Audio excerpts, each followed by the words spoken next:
Hola, bienvenido a esta sesión sobre transacciones en la red de Algorand.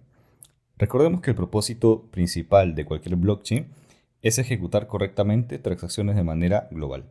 Estas transacciones son la interfase principal para todas las dApps construidas en Algorand.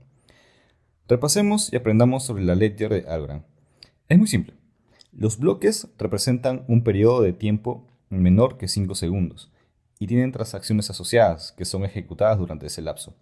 Estas transacciones suelen ejecutarse entre cuentas, teniendo un emisor y un receptor. Y cada cuenta puede tener assets y pertenecer a aplicaciones. Entonces, en este video nos enfocaremos en transacciones. Vamos a ver a detalle qué las componen, entenderemos cómo leerlas, aprenderemos cómo crearlas y sobre todo vamos a ver cómo es que funcionan. Existen 7 tipos diferentes de transacciones.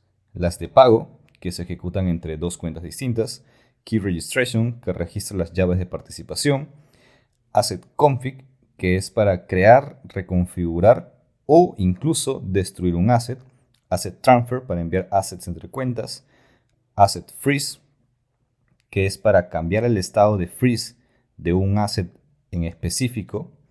También tenemos las Application Call, que permiten crear, eliminar o interactuar con una aplicación con la que desees.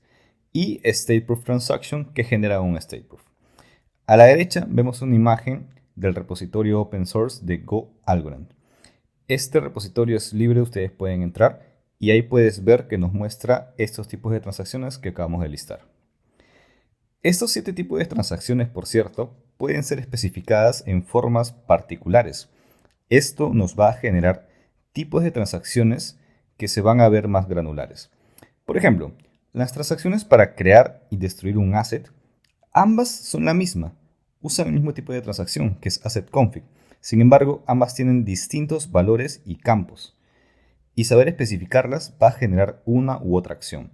En este video explicaremos esas diferencias. Afortunadamente, los SDK nos proveen métodos intuitivos para crear estos tipos de transacciones más granulares, sin necesidad de preocuparnos de la estructura subyacente. Sin embargo, si estás firmando una transacción prehecha, el interpretar y entender la estructura es crítico en el proceso. Ten en cuenta que las transacciones mostradas en este video aún no están autorizadas o firmadas y fallarían si se envían a la red. Puedes ver los videos de cuentas para conocer cómo firmar o autorizar transacciones antes de enviarlas a la red. Veamos este ejemplo de una transacción de pago y su estructura.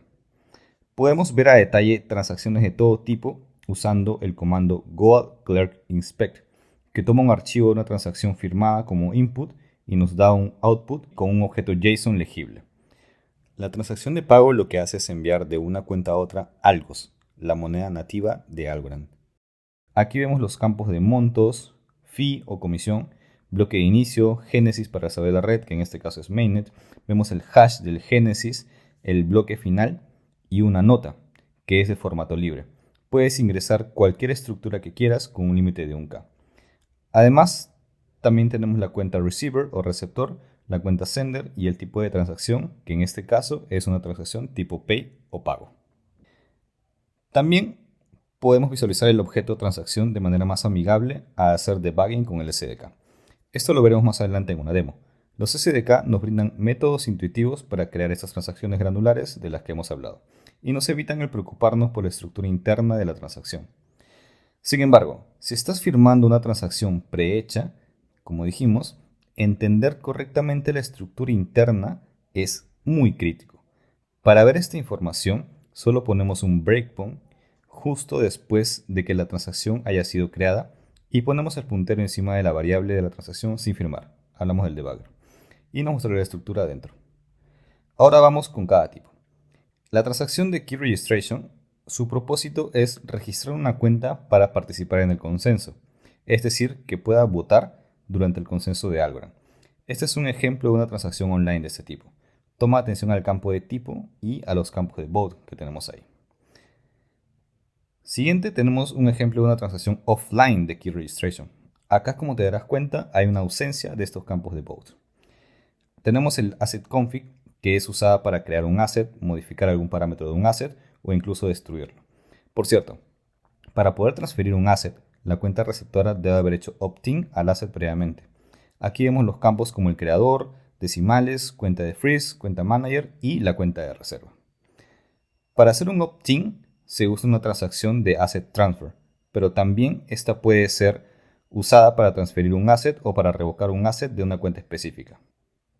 Aquí también podemos ver una transacción de asset transfer con campos indicando un monto a ser transferido de un asset ID en particular. Una transacción de asset freeze se envía por la cuenta freeze registrada en el asset y da como resultado que el receptor en la transacción pierda o reciba el permiso de enviar o recibir el asset en cuestión. En el ejemplo vemos que el campo freeze está en true. También vemos que la cuenta freeze y el asset ID que será congelado, el sender y el tipo de transacción. Esta siguiente transacción, que es application call, normalmente se usa para comunicarnos con un smart contract y en realidad tiene 6 diferentes subtipos.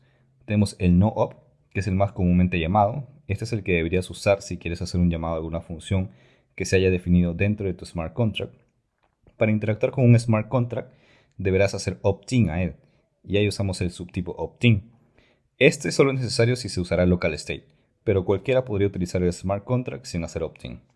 También tienes la posibilidad de eliminar o modificar una aplicación, así como hacer close out o hacer clear. El close out ejecuta la lógica interna del smart contract. El close out es una forma de hacer opt out del smart contract. En cambio, el clear es la forma inmediata y forzosa de hacerlo, incluso si es que la lógica interna del close out llegara a fallar, permitiendo que el usuario haga opt out de la aplicación a pesar de este fallo. Es como una forma, como dijimos, forzosa de poder hacer opt-out. También en estas transacciones se pueden incluir otros campos necesitados por la lógica de la aplicación, tales como cuentas, que puede ser que necesites para ver algún balance, argumentos para pasar valores o parámetros arbitrarios necesitados para un método API o para la aplicación en sí, assets externos que puedan ser utilizados, apps externas para su interacción entre ellas y permitir acceso a sus estados o llamar a algún método API que ellos tengan, y los boxes, que son usados para decirle al smart contract qué boxes específicamente debe leer o escribir en una determinada transacción. Cuando una aplicación va a ser creada, el método onComplete es seteado a no-op. El app ID aún no está creado. Se pasa el approval y clear program, así como el esquema.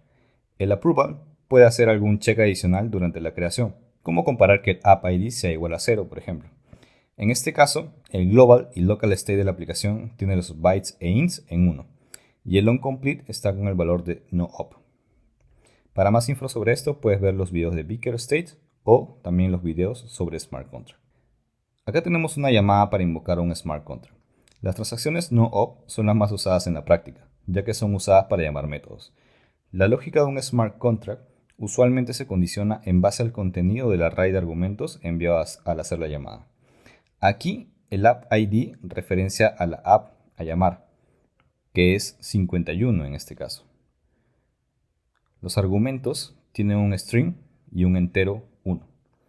El array de cuentas contiene una que empieza por 4RLX, como vemos en esta parte, y el array de assets contiene el asset ID que podemos ver en el campo APAS, que es el número 16. Por último, el array de apps o el campo APFA contiene el app ID de 10. Y finalmente tenemos el stateproof.